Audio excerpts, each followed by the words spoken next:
votre trajectoire? Alors c'est une trajectoire qui est un petit peu longue, puisque maintenant j'ai 57 ans. Je suis d'abord un médecin qui a fait ses études à Amiens. J'ai été reçu au concours de l'internat. Ensuite j'ai fait mon clinica. J'ai fait une orientation vers les maladies du foie, les pathologies, avec Jean-Pierre Capron. Et puis dès le début, j'étais très intéressé par la recherche et j'ai travaillé à l'INSERM. Et j'ai voulu faire à la fois de la recherche et du soin. Et donc, après un passage aux États-Unis pendant une année, je suis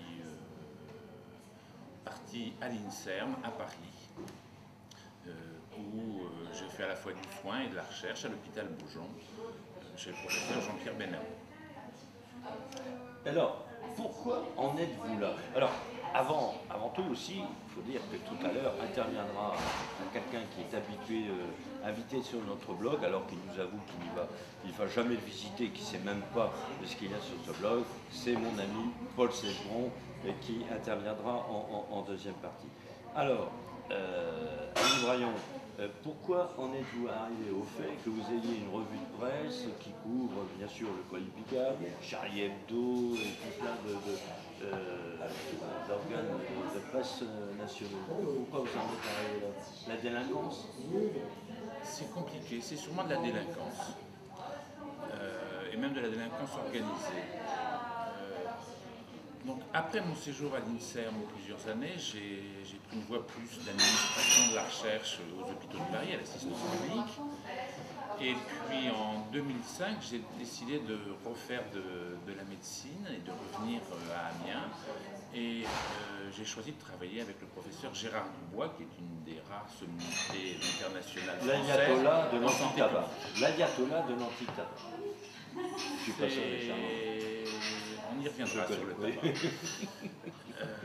C'est le seul qui a le courage et qui a compris la gravité de la situation.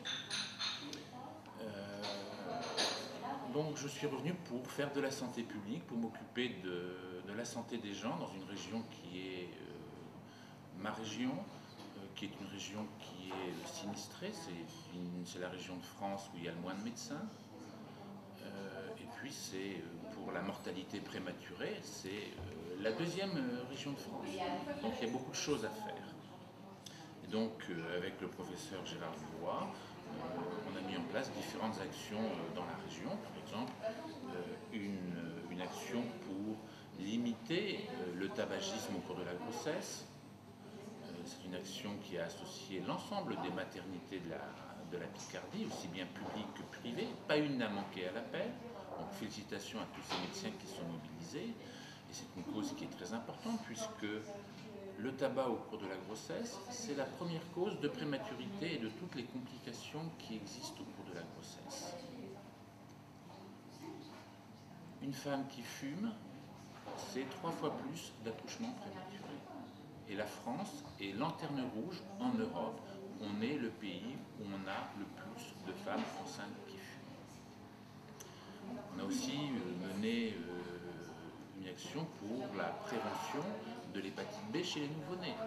Et là encore, il faut savoir que la France est lanterne rouge, là non plus dans le monde, mais en Europe. On est le pays du monde où on a le moins de vaccination contre l'hépatite B. On se retrouve au niveau de pays, pour trouver des pays qui sont pires que nous, c'est Haïti et le Yémen. Et puis aussi des actions sur, par exemple, la prise en charge des suicidants, et ça c'était une des priorités du plan régional de santé publique que l'on a monté. Alors toutes ces actions ont bien fonctionné grâce à la mobilisation des praticiens de la région. Elles ont été publiées, certaines dans des revues prestigieuses comme le New England Journal of Medicine. Et puis brutalement, c'était l'année dernière, il y a un peu plus d'1 an, le 15 décembre, je reçois un mail, comme à France Télécom, et j'apprends que je suis viré. Alors voilà, ça va être un temps dans notre entretien. Avant d'arriver à une définition, une réflexion plus profonde sur la santé publique en général, c'est le problème soulevé quand même par la méthode, la manière dont vous avez été éjecté.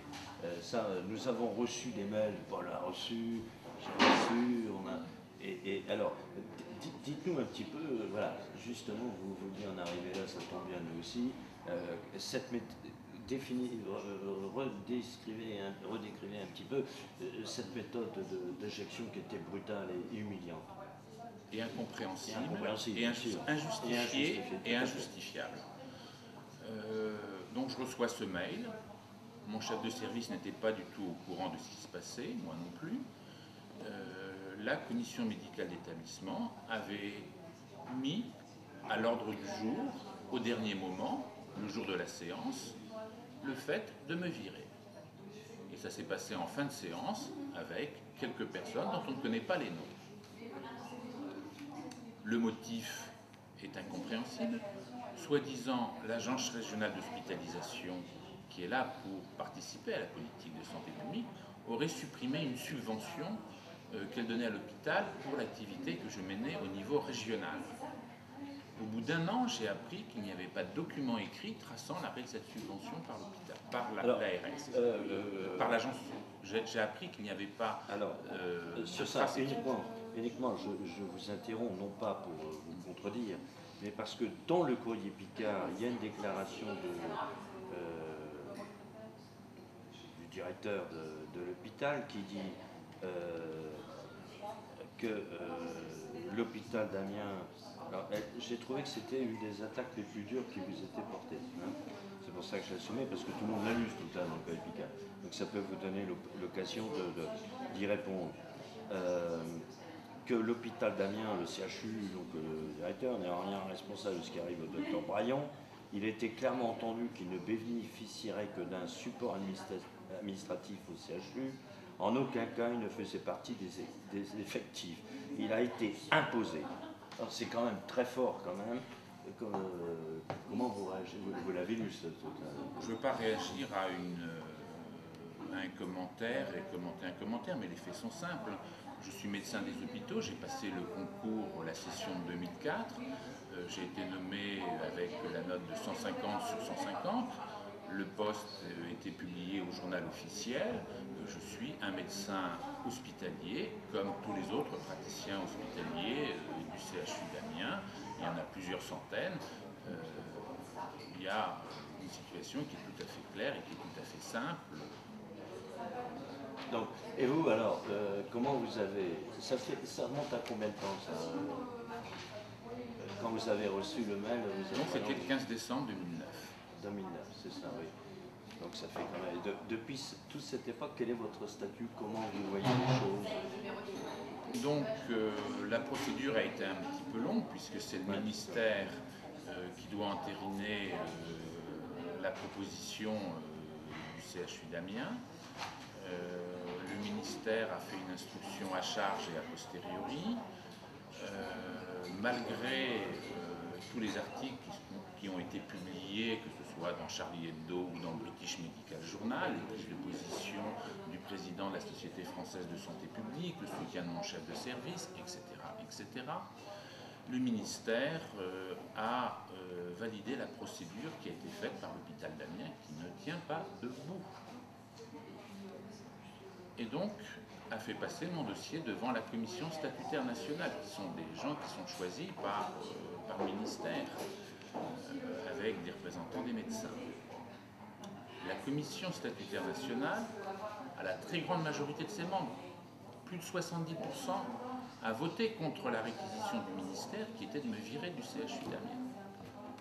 Il est tout à fait inhabituel que la commission statutaire nationale ne suive pas les réquisitions du ministère.